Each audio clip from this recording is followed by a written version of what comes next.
दोस्तों, आज के इस वीडियो में हम अपॉर्चुनिटी के बारे में बात करने वाले हैं। बेसिकली हम यह अपॉर्चुनिटी के बारे में बात करने वाले हैं। देखिए, मार्केट में तीन तीन फेस होते हैं। हमें मार्केट में बुल रन देखने को मिलता है। मार्केट का दूसरा फेस होता है मार्केट बेयर मार्केट होता है। बेयर मार्केट हमको देखने को मिलता है। और तीसरा फेस यह होता है कि मार्केट का कंसोलिडेशन फेस को देखने को मिलता है। जो हमें बुल मार्केट होता है ना, यह हमें देखने को बहुत खुशी मिलती है। बुल मार्केट होते समय हमें देखने को बहुत अच्छा लगता है और यही पे मैक्सिमम रिटेलर इन्वेस्टर पर मार्केट पर एंट्री कर लेती है। जब एंट्री करने के बाद मार्केट बेयर मार्केट में आ जाता है, तब उस टाइम पर रिटेल इन्वेस्टर को लगता है कि मार्केट में पैसा नहीं बनता है और ऐसे समय में कुछ रिटेल इन्वेस्टर लोग मार्केट से एग्जिट भी कर लेते हैं। दोनों की शुरुआत एक ही तरफ हो जाता है। बुल और बेयर की शुरुआत एक ही तरह से देखने को मिलता है, लेकिन दोनों एक दूसरे से विपरीत रहता है। बुल मार्केट में लोग एंट्री करते हैं और बेयर मार्केट में लोग एग्जिट करते हैं।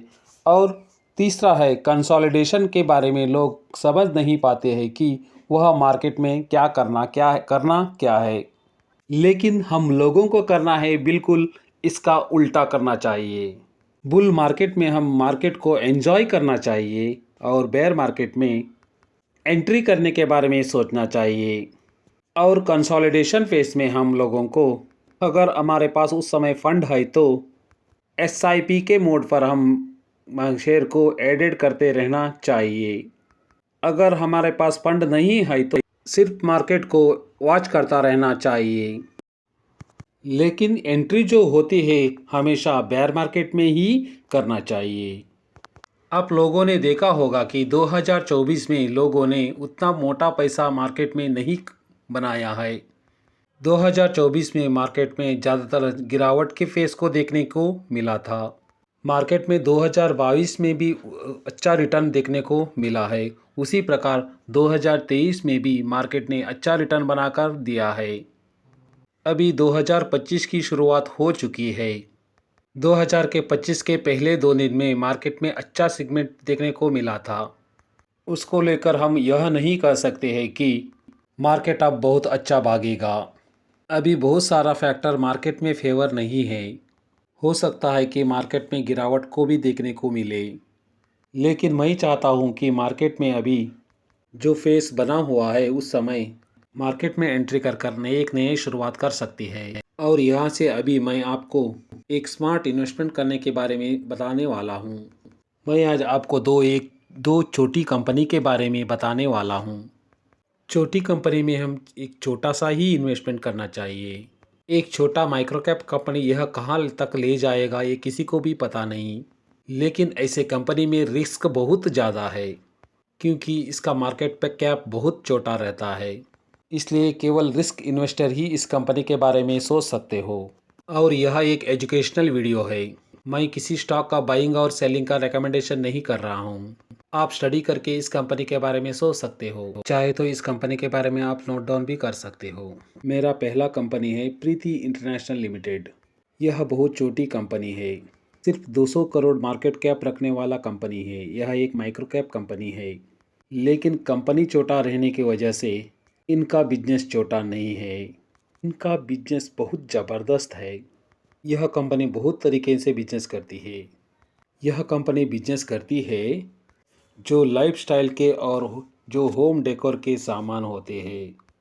आप अपने घर को सजाने के लिए जो वुड के सामान यूज़ करते हैं, खाना खाने के लिए डाइनिंग टेबल यूज़ करते हैं, अपने ऑफिस के लिए फर्नीचर यूज़ करते हैं, अपने लिविंग रूम के लिए जो फर्नीचर यूज़ करते हैं, कंप्यूटर टेबल, बेड, ये सारे चीज़ें हर घर में ज़रूरत पड़ती है और यह कंपनी इसको प्रोवाइड भी करती है। कंपनी का बिजनेस है जो इंडिया से भी नहीं आती है, फॉरेन से भी आता है। कंपनी का बिजनेस 84% फॉरेन से ही आ जाती है और 16% बिजनेस इंडिया से आती है। यानी आप समझ सकते हो कि जो विदेश में जो कल्चर है, कैबिनेट, बेड, कंप्यूटर टेबल और अनेक सारे ये सब कुछ होता है। वहाँ से कंपनी रेवेन्यू जनरेट करती है। कंपनी फॉरेन में केवल एक से एक कंट्री में नहीं है, ऐसे बहुत सारे देशों में यह कंपनी बिजनेस करती है। कंपनी यूएसए में भी बिजनेस करती है। कंपनी अपने पड़ोसी देश चीन से भी बिजनेस करती है। देखिए, अगर कोई कंपनी अपनी प्रोडक्ट को चीन में सेल कर पा रही है कि यह मतलब यह सोचिए कि उस कंपनी की कितनी बड़ी मोट है, क्योंकि चाइना जैसे देशों में जो प्रोडक्ट बहुत सस्ते दामों में मिलता है, वह भी कंपनी अपनी प्रोडक्ट को सेल कर पा रही है, जिसका मतलब यह है कि इस कंपनी फंडामेंटल बहुत ही स्ट्रांग है और इस कंपनी के बिजनेस भी बहुत स्ट्रांग देखने को हमें मिलता है। अगर इस कंपनी के हम मार्केट कैप देखें तो 192 करोड़ का है। यह मार्केट कैप बहुत छोटा है। कंपनी का प्राइस अभी 144 को देखने को मिल रहा है। यह देखिए, कंपनी का ROC एंड ROE। ROCE 23% है और ROE 16.9% है। इतनी ज़बरदस्त ROCE एंड ROE जनरेट कर रही है यह कंपनी। इसका मतलब है कि इनका कंपनी का कितना बड़ा बिजनेस है। वो अपनी प्रोडक्ट को आसानी से अच्छे तरीके से रेवेन्यू जनरेट कर रही है। इस कंपनी के फाइनेंशियल के बारे में बात किया जाए तो 2020 में 26 करोड़ का रेवेन्यू जनरेट किया था। उसी प्रकार 2021 में 39 करोड़ का रेवेन्यू जनरेट किया। उसी प्रकार 2022 में 60 करोड़ का रेवेन्यू जनरेट किया। 2023 में 85 करोड़ का रेवेन्यू जनरेट किया। उसी प्रकार 2024 में 93 करोड़ का रेवेन्यू उन्होंने जनरेट किया है। रेवेन्यू हर साल कंपनी का रेवेन्यू बढ़ रही है। 2020 में 26 करोड़ का रेवेन्यू 2024 में 93 करोड़ तक लेकर गई है। अगर हम कंपनी के प्रॉफिट के बारे में बात किया तो 2020 में 2 करोड़ का प्रॉफिट, 2021 में 3 करोड़ का प्रॉफिट, 2022 में 4 करोड़ का प्रॉफिट, 2023 में 7 करोड़ का प्रॉफिट, 2024 में 10 करोड़ प्रॉफिट जनरेट किया है। कंपनी का प्रॉफिट हर साल बढ़ते ही चले जा रही है। सोच सकते हो कि यह आगे जाकर कितनी बड़ी कंपनी बन सकती है। चाहे तो आप इस कंपनी के बारे में सोच सकते हो या फिर नोट डाउन भी कर सकते हो। इन्वेस्टमेंट करने से पहले आप अपना खुद का रिसर्च कीजिए अथवा फाइनेंशियल एडवाइजर से पूछिए। मेरा दूसरा कंपनी सिग्मा सॉल्व। इस कंपनी के बारे में देखा जाए तो Sigma Sol Limited, incorporated in 2010, Sigma Sol Limited is an business of IT services and consulting.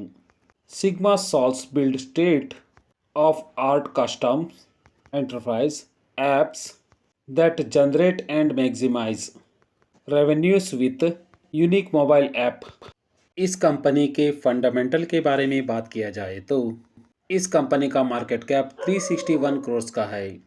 यह एक माइक्रो कैप कंपनी है। इसका मार्केट कैप 1000 से भी नीचे है। कंपनी का ROE 47% है। इस कंपनी का PE 20 है। इस कंपनी का इंडस्ट्री PE 33 है। के वैल्यूएशन के हिसाब से यह कंपनी बहुत सस्ते में है।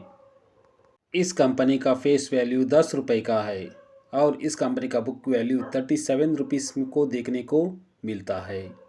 इस कंपनी का फाइनेंशियल के बारे में बात किया जाए तो 2020 में 11 करोड़ का रेवेन्यू जनरेट किया था। 2021 में 21 करोड़ का रेवेन्यू जनरेट किया था। 2022 में 42 करोड़ का रेवेन्यू जनरेट किया है।